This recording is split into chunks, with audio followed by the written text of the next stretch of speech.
खबर की शुरुआत करेंगे। उत्तराखंड के जिन जंगलों से अर्थव्यवस्था को मजबूती मिलती है, वही जंगल आज खतरे में हैं। जो जंगलों को बचाने के लिए दिन रात मेहनत करते हैं, वे आज अपनी मांगों को लेकर सड़कों पर उतरने को मजबूर हैं। रामनगर में तराई पश्चिमी वन प्रभाग, रामनगर डिवीजन और जिम कॉर्पोरेट प्रशासन के कार्यालय एक ही परिसर में हैं और यहीं पर वन कर्मचारी अपने अधिकारों के लिए जोरदार प्रदर्शन कर रहे हैं। लेकिन सबसे बड़ा सवाल ये है कि अगर जंगलों के असली पहरेदार ड्यूटी छोड़कर प्रदर्शन पर रहेंगे तो जंगलों की सुरक्षा कौन करेगा, और अगर फायर सीजन में कोई बड़ा हादसा हो गया तो उसकी जिम्मेदारी कौन लेगा। क्या है पूरा मामला, इस रिपोर्ट में देखिए।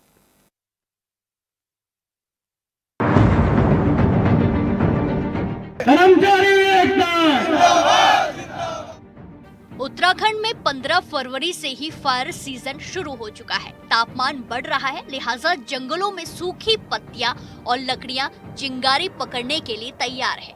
हर साल उत्तराखंड के जंगलों में आग लगती है, जिसमें हजारों हेक्टेयर वन संपदा को नुकसान होता है। आग बुझाने में कई लोगों की मौत हो जाती है, कई वन्य जीवों की जान चली जाती है और पर्यावरण को भारी नुकसान होता है। लेकिन इस बार हालात और भी गंभीर हो सकते हैं, क्योंकि वन कर्मी और अधिकारी कार्य बहिष्कार पर हैं। ये धरना प्रदर्शन पूरे उत्तराखंड में चल रहा है, जिसमें लगभग 2700 वन आरक्षी धरने पर बैठे हैं। जो कर्मचारी इन आगों की लपटों से जंगलों को बचाते हैं, वो अपनी 5 सूत्री मांगों को लेकर हड़ताल पर बैठ गए हैं। शासन को, प्रशासन को, सबको अलर्ट किया था। इससे पहले तो हम आपसे बतला दें कि हम लोग जो है काली पट्टी बांध करके ही रोष व्यक्त कर रहे थे।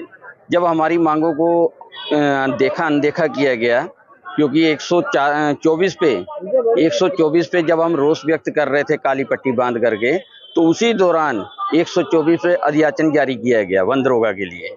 तो फिर हम लोगों ने, संगठन ने, प्रदेश कार्यकारिणी ने, प्रांतीय कार्यकारिणी के आह्वान पर हम लोग जो है पूर्ण कार्य बहिष्कार पे 13 तारीख से बैठ गए हैं।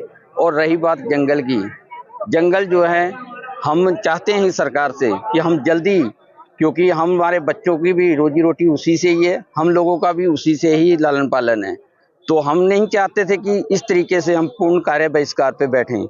और हम अभी भी आपके चैनल के माध्यम से सरकार से निवेदन करते हैं कि आप हमारी मांगों पे पुनः विचार करो, जल्दी से जल्दी हम लोग अपने जंगलों को रक्षा कर पाएं। अगर इस फायर सीजन में कोई बड़ा हादसा हुआ तो उसकी जिम्मेदारी धामी सरकार की होगी या फिर उन वन कर्मचारियों की जिन्हें उनकी मांगे पूरी न होने के कारण मजबूरन प्रदर्शन करना पड़ रहा है। उत्तराखंड के जंगल सिर्फ पर्यावरण के लिए ही नहीं, बल्कि पर्यटन और अर्थव्यवस्था के लिए भी बेहद महत्वपूर्ण है। कॉर्बेट टाइगर रिजर्व और आसपास के जंगलों में हर साल लाखों सैलानी जंगल सफारी के लिए आते हैं, लेकिन अगर जंगलों की सुरक्षा करने वाले ही अपनी ड्यूटी छोड़ने को मजबूर हो जाएं, तो इन पर्यटकों की सुरक्षा का क्या होगा। पहले भी बताया था कि हमारी विगत कुछ वर्षों से वनवासी संघ की मांगे चल रही थी, जिसके लिए हमने बहुत बार पत्र लिखे, सरकार को लिखे, वन विभाग के उच्च अधिकारी को लिखे थे, पर उसके बाद भी कोई सुनवाई न होने के बाद हमने सांकेतिक धरना प्रदर्शन किया था कि जिससे कार्य बाधित ना हो और काली पट्टी बांध के अपना विरोध भी दर्ज कर सके, जिससे वन्य जीव और वनों को नुकसान ना हो। परंतु उसके बाद भी हमारी मांगों को नहीं माना गया और फॉरेस्टर के 124 जो पद थे वो सरकार ने भेज दिए और उसकी भर्ती ओपन हो गई, जिस चक्कर में हमारे प्रमोशन रुके पड़े, हमारे प्रमोशन हो नहीं पा रहे। इसके विरोध में हमने पूर्ण कार्य बहिष्कार का निर्णय लिया हमारी प्रांतीय कार्यकारिणी ने, और इसके बाद 13 तारीख से हमारा पूर्ण कार्य बहिष्कार शुरू हो गया था। 15 तारीख को हमें HRD देहरादून वन मुख्यालय में बुलाया गया था मीटिंग के लिए। वहाँ पे हमारी सारी बातें रखी, वो सारी बातों को मान रहे थे कि हाँ आपकी सारी मांग जायज है, सारी बातों पे हम एग्री करते हैं, परंतु ना उन्होंने हमें लिखित देने को तैयार थे, ना ही और हमसे आश्वासन दिया। पिछले बार जब एक बार हमारा 2018 और 2021-22 में धरना हुआ था, उस समय भी हमें खाली आश्वासन मिला था। हम लोगों का यही कहना था कि आश्वासन से हम नहीं मानेंगे। राज्य भर में वन आरक्षी संघ और वन बीट अधिकारी संघ 5 सूत्री मांगों को लेकर धरना दे रहे हैं, जिसमें वन आरक्षी की शैक्षिक योग्यता इंटरमीडिएट से बढ़ाकर स्नातक की जाए और ग्रेड पे 2000 से 2800 किया जाए। वन आरक्षियों को अतिरिक्त 1 महीने का वेतन दिया जाए। वन दरोगा पद पर पदोन्नति का समय 10 साल से घटाकर 6 साल किया जाए और 100% प्रमोशन दिया जाए। इसके अलावा जोखिम भत्ता, आहार भत्ता और आवास भत्ता दिया जाए। वन आरक्षियों की वर्दी में बदलाव कर कंधे पर एक स्टार लगाया जाए ताकि उन्हें सम्मान मिले। धरना प्रदर्शन का जो हमारा मुद्दा है वो हमारी बेसिक मांगे हैं जो कि अधिकारियों को या इस प्रदेश के सरकार स्तर पर इसको पूरी करनी चाहिए, क्योंकि जो हमारी मांगे हैं हमने अभी तक यही सुना है हर किसी से कि जो फॉरेस्ट गार्ड एक मजबूत यूनिट है जो कि दिन प्रतिदिन जंगलों पे काम करते हैं, बचाते हैं, जंगलों के लिए करते हैं और एक प्राउड फील करते हैं वो लोग, लेकिन फिर हमारे प्रति उदासीन रवैया जो उनका है उसके लिए हमारे अंदर रोष है। तो उसी के लिए हम लोग ये धरना प्रदर्शन कर रहे हैं। जितनी जल्दी हमारी मांगे पूरी हो उतनी जल्दी हम लोग भी अपना कार्य करें, क्योंकि हर स्टाफ जो है वो बहुत डेडिकेटेड है अपने काम को लेकर, तो उन्हें भी यहाँ पर आकर अपना टाइम बर्बाद करना बर्बाद ही लग रहा है। तो इतनी जल्दी हमारे लिए वो लोग सोचेंगे तो उतना जल्दी फिर हम लोग अपना कार्य पर जाएंगे। तो 13 तारीख से हम लोग यहाँ पर बैठे हैं। अगला स्टेप यही होगा कि सब लोग फिर देहरादून में जाकर इसी धरने को कायम रखेंगे और हमारा जो इससे आपको वन्य जीव जो प्रभावित होगा तो उसके प्रति तो उन्हें इतना उदासीन नहीं रहना चाहिए हमारी मांगों के प्रति, इतना तो हमें लगता है। उत्तराखंड सरकार का अब तक का रवैया ये दिखा रहा है कि उन्हें ना तो जंगलों की चिंता है और ना वन कर्मचारियों की मेहनत की कोई कद्र है। अगर आग की घटनाएं बढ़ती हैं, पर्यटकों की जान खतरे में आती है और वन संपदा बर्बाद होती है, तो क्या वन मंत्री सुबोध उनियाल इसकी जिम्मेदारी लेंगे? फायर सीजन सर पर है। हर साल लाखों पेड़ जलकर राख हो जाते हैं। बड़ी संख्या में वन्य जीव इस आग में अपनी जान गंवा देते हैं और इस बार अगर आग बुझाने वाले ही प्रदर्शन पर हैं, तो हालात कितने भयानक होंगे इसका अंदाजा भी नहीं लगाया जा सकता। अब सवाल है कि वन मंत्री कब तक इनकी मांगों को अनदेखा करते रहेंगे। HNN 24x7 के लिए नैनीताल के रामनगर से सलीम अहमद साहिल की रिपोर्ट। कर्मचारी एकता, हमको अपना हक मांगते।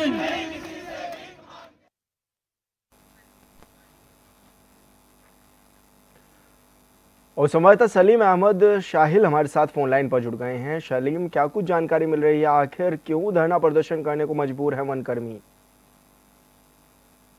साधु, ये जो पूरा मामला है ये उत्तराखंड वन आरक्षी संघ से जुड़ा हुआ है और वन आरक्षी को जो है वन विभाग की रीढ़ की हड्डी माना जाता है, क्योंकि ये वही कर्मचारी होते हैं जो जंगलों के अंदर बीट बाई बीट जाकर के गश्त करते हैं, लकड़ी तस्करी को रोकते हैं और अन्य जो अवैध गतिविधियां होती है उन पर नजर बनाए रखते हैं अपनी। और अब सोचिए कि जब जो वन विभाग की रीढ़ की हड्डी कहलाता है वन आरक्षी, जब वही वन विभाग के ढांचे से बाहर हो जाएगा तो जंगलों के अंदर किस तरीके की परिस्थितियां हो सकती हैं, ये आप खुद इस बात का अंदाजा लगा सकते हैं कि जो वनवीट अधिकारी पर डे सुबह शाम 3 टाइम गश्त करते हैं जाकर के, जब वो जंगलों के अंदर नहीं होंगे तो जंगलों के अंदर तस्करियों की जो घटनाएं होंगी वो बढ़ जाएंगी कहीं ना कहीं, और इसके साथ ही जंगलों के अंदर अवैध कटान की घटनाएं निकल कर सामने आएगी। और सबसे जो मुख्य बात है वो 15 फरवरी से फायर सीजन शुरू हो जाता है और फायर सीजन में हर साल ये देखा जाता है कि जंगलों के अंदर बड़े पैमाने पर आग लगती है, जिसमें के करोड़ों रुपए की वन्य संपदा जल करके स्वाह हो जाती है और इसके साथ ही कई बार लोगों को अपनी जान भी गंवानी पड़ती है। जी सलीम, लेकिन जिस तरह से आप बता भी रहे हैं फायर सीजन भी शुरू हो गया है और ऐसे में अगर वनकर्मी हड़ताल पर हैं, धरने पर हैं,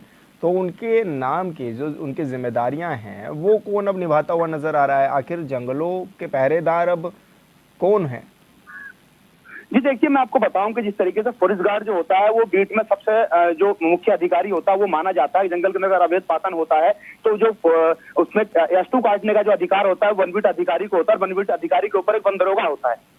तो जिस तरीके से आप वनवीट अधिकारी जो है वो तो हड़ताल में चल रहे हैं, तो वनवीट की अधिकारी की जो जिम्मेदारी है वो वर्तमान में फिलहाल तो वन दरोगा निभा रहे हैं। लेकिन अगर वनवीट अधिकारी की अगर हम बात करें तो पूरे उत्तराखंड में जो वन विभाग के अंदर जो वनवीट अधिकारी हैं वो 3600 के समथिंग लगभग हैं, जिसमें से 2700 भी वर्तमान में जो है अपनी अपनी जगह पर पोस्टिंग करके गश्त दे रहे हैं। लेकिन अब 2700 ये कम हो गए हैं, फिर प्लस वन दरोगा की कहीं ना कहीं कमी है, तो स्टाफ तो लगातार घटता जा रहा है। जंगलों के अंदर गतिविधियां बढ़ेंगी और नुकसान भी संभव है।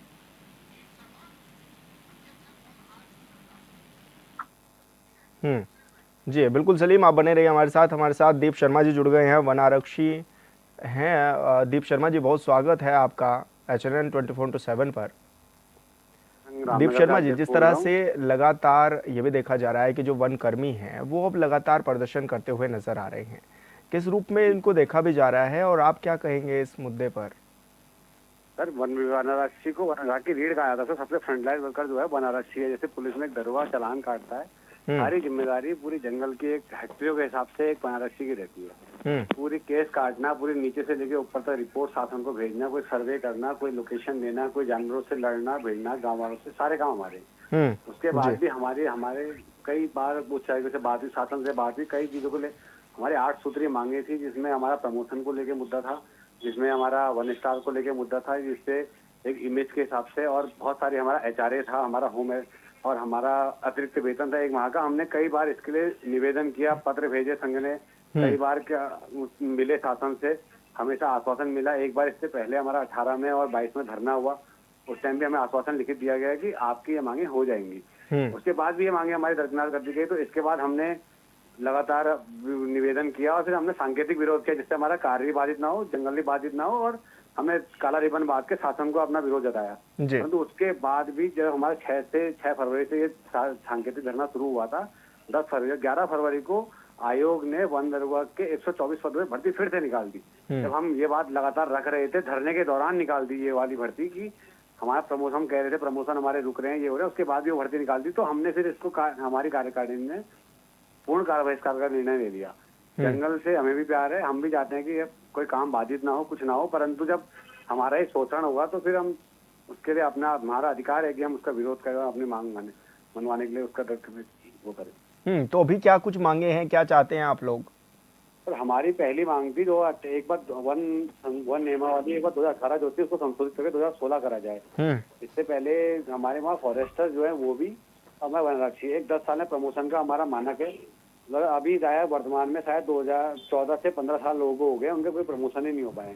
और आने वाले 10 साल तक कोई संभावना नहीं है कि उनका प्रमोशन है। एक पद पे जिसपे वो भर्ती हुए हैं उसी पे वो रिटायर होने की संभावना पूरी बन गई है। इसको लेके हमने उच्च अधिकारी से बात हुई थी, उन्होंने भी इसको सहमति जताई कि हाँ आपकी बात बिल्कुल सही है, हम इसका समर्थन करते हैं। पर उन्होंने सारी बात शासन पे डाल दी कि आप शासन इस पे वो करेगा, और शासन विभाग पे डाल रहा है, और हमारी कोई उसकी सुनवाई नहीं हो पा रही है। दूसरा हमारा वन स्टार को लेकर था, देखा आपने विगत दिनों अगर आपने देखा होगा कि कई बार वन रक्षा मारपीट हुई, हाथापाई हुई थी, कई बार उसे वनबिट अधिकारी कहा जाता है, वन आरक्षी को कागजों में वनबिट अधिकारी कहा था। अधिकारी का मतलब वो चालान काटता है, केस काटेगा, जंगल के पूरे काम करता है। तो उस पर ना ही रेड बेल्ट तो है, पर ना ही स्टार है, ना ही कुछ है, उसका ग्रेड पे भी सिपाही की तरह और काम उसका दरोगा की तरह है। तो हमारी ये मांग थी कि उसको 1 स्टार दिया जाए।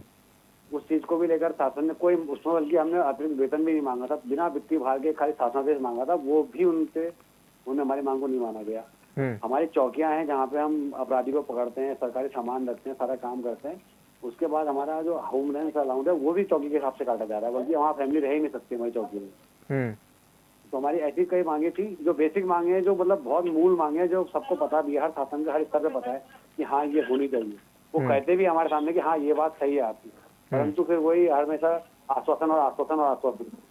लेकिन कौन व्यक्ति है जो अटका रहा है आपके इस मैटर को? क्योंकि जब आश्वासन दे दिया जाता है जी, मानव संसाधन एचआरडी सर हमारा और हॉप महोदय हमारे जो होते हैं वो हमारे विभाग के सबसे बड़े हेड होते हैं। हम उनसे हमारी मीटिंग में पत्र लिखेंगे तो वो बोलते हैं शासन को आपका भेजा हुआ है, शासन से हमारा कोई आगे पता नहीं है। हम शासन पे जाते, शासन कहता है आपके विभाग से नहीं बना हुआ है, या अधिकारी सर टाले जा रहे हैं, गेंद इस पाले से उस पाले, उस पाले से इस पाले, हमेशा इसी तरीके से चला। और ये आज नहीं 6-7 साल से चल रहा है। हम जो आज ये धरना कर रहे हैं इसके पीछे पूरी पृष्ठभूमि पूरी 6-7 साल की है। पूरे निवेदन की अगर आप हमारे पत्रों की गिनती करेंगे तो 1/28 से ऊपर लेटर हो चुके हैं हमारे पास निवेदन की जी।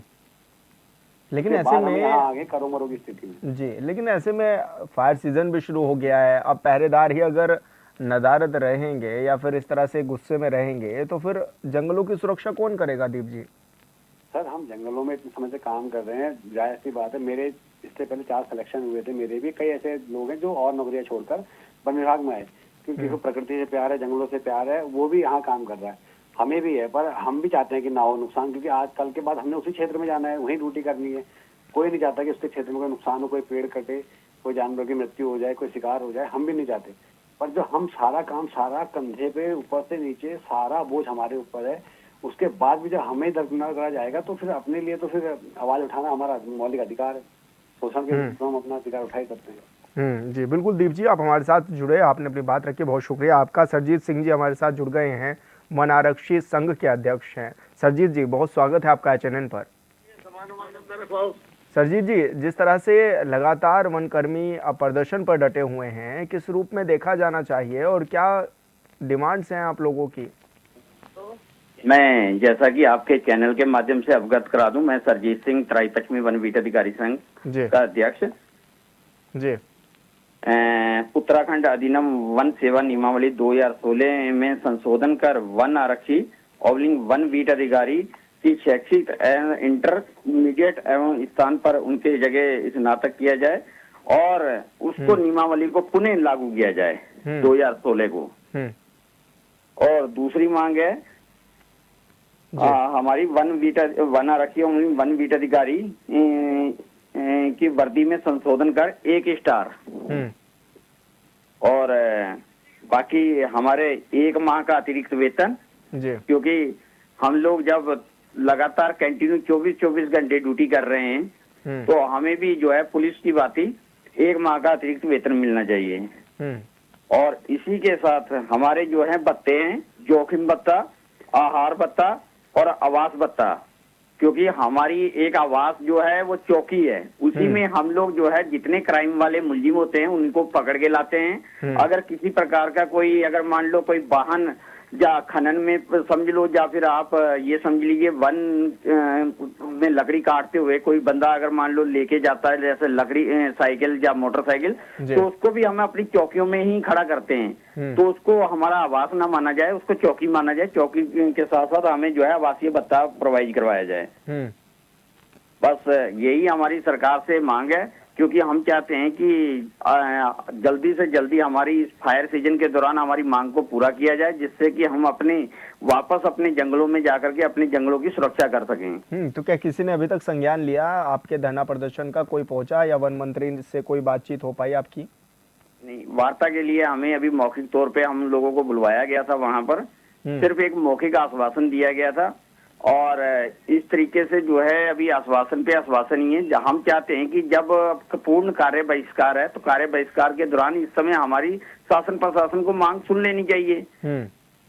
तो अभी तक जो है कि हमारे जो है किसी भी सीनियर पदाधिकारी जो प्रांतीय लेवल पर हैं, इस तरीके का जो है उन लोगों को जो है अभी तक कोई भी बुलावा पत्र या मान लो उनको किसी द्वारा भी जो है पत्राचारी नहीं की गई है कि जो कि आप लोगों की मांग मान ली गई है, अपने धरने प्रदर्शन को जो है समाप्त किया जाए। इस तरीके का कोई भी हम लोगों को कोई पत्राचारी लेटर नहीं प्राप्त हुआ है। जी सरजीत जी, लेकिन जिस तरह से लगातार आप मांग भी उठा रहे हैं, ऐसे में क्या माना जाए, क्या सरकार नहीं सुन रही या फिर अगला कदम क्या होगा? देखिए, हम लोग जो है अभी प्रांतीय कार्यकारिणी के आह्वान पर बैठे हैं प्रभागीय स्तर से, और जैसा अगला निर्णय प्रांतीय कार्यकारिणी हम लोगों को देगी उसी तरीके से हम लोग जो है आगे आंदोलन को लेके चलेंगे। जी बिल्कुल सरजीत जी, बहुत शुक्रिया, आपने अपनी बात रखी। और राजेश बिष्ट जी हमारे साथ जुड़ गए हैं, प्रदेश प्रवक्ता हैं बीजेपी के। राजेश जी, बहुत स्वागत है आपका चैनल पर। जी नमस्कार। राजेश जी, जिस तरह से वनकर्मी लगातार धरने पर बैठे हुए हैं, लगातार मांग भी कर रहे हैं, आखिर सरकार क्यों नहीं सुन रही है इनकी? क्योंकि अब फायर सीजन भी है, सबसे ज्यादा कर्मचारियों की जरूरत पड़ती है ऐसे में। देखिए, ऐसा है विशाल भाई, मैं आपको एक बात बता दूं, भारतीय जनता पार्टी एक मोटिव पे काम कर रही है पूरे देश के अंदर, जिसमें सबका साथ, सबका विकास, सबका विश्वास वाला हम लोगों का एक सिस्टम है, जिससे हम लोग प्रत्येक व्यक्ति को एक ही नजर से देखते हैं। और इस देश के अंदर अंत्योदय वाली बात अगर कही गई है तो आदरणीय नरेंद्र मोदी जी के द्वारा कही गई, तो उस आखिरी छोर पे बैठे उस गरीब व्यक्ति की बात सुनने को तैयार है, उसकी पीड़ा को समझने को तैयार है, उसकी चिंता करते हैं और कोशिश ये करते हैं कि उनके कार्यकाल में उनके द्वारा जो अथक प्रयास इस देश को आगे बढ़ाने के लिए किए जा रहे हैं उसमें किसी को भी किसी तरह की कोई परेशानी ना हो। अब हम बात कर रहे हैं अपने वन कर्मियों की जो आंदोलनरत है, जैसा मैं आपके माध्यम से सुन पा रहा हूँ और जो थोड़ी बात मैंने अभी सुनी इनकी, मैं आपको विश्वास दिलाना चाहता हूँ। देखिए, किसी भी चीज में किसी भी कर्मचारी को जल्दबाजी करने की जरूरत नहीं है। पुष्कर धामी जी के कुशल नेतृत्व में प्रदेश आगे की ओर बढ़ रहा है। किसी तरह की कोई समस्या अगर उनको आ रही है, जैसे उन्होंने कहा कि हमने अभी लिखित अपनी शिकायत वहां पे दी है या जो भी अपना मांग पत्र है उसको प्रदेश सरकार के सामने रखा हुआ, निश्चित रूप से सरकार गंभीर है इन सब मामलों में। और हमारे लोगों को अगर किसी प्रकार की कोई परेशानी होगी, उनके हक अधिकार की बात होगी, तो निश्चित रूप से उससे कोई ना कोई सकारात्मक हल निकलेगा। इनको पेशेंस रखने की जरूरत है और आंदोलन करने से किसी चीज का कोई समाधान नहीं होता। सरकार न्यूट्रल प्लेटफॉर्म पे है, हर किसी व्यक्ति से बात करने को तैयार है। अगर इनके जो भी इन्होंने आंदोलन का अपना सिस्टम बनाया हुआ है उसके तहत जो भी जिम्मेदार लोग हैं, वो 5 आदमी 7 आदमी जो भी सरकार से मिलना चाहते हैं, वन मंत्री जी से मिलना चाहते हैं, जाके अपनी मांग रखें। और मेरे को पूरा विश्वास है कि इनकी कोई भी इस तरह की मांगे हैं, अगर वो उचित मांगे हैं, प्रदेश हित में वो मांगे हैं, इनके हित में वो मांगे, तो उसमें जरूर कोई ना कोई सफल और निष्कर्ष आप सबके सामने आएगा। लेकिन राजीव जी, वो तो कह रहे हैं कि मिल तो चुके हैं, लेकिन मौखिक आश्वासन मिलता है, पिछले काफी समय से प्रयास कर रहे हैं, और आज मजबूरन धरने पर बैठना पड़ रहा है पहरेदारों को जंगल के।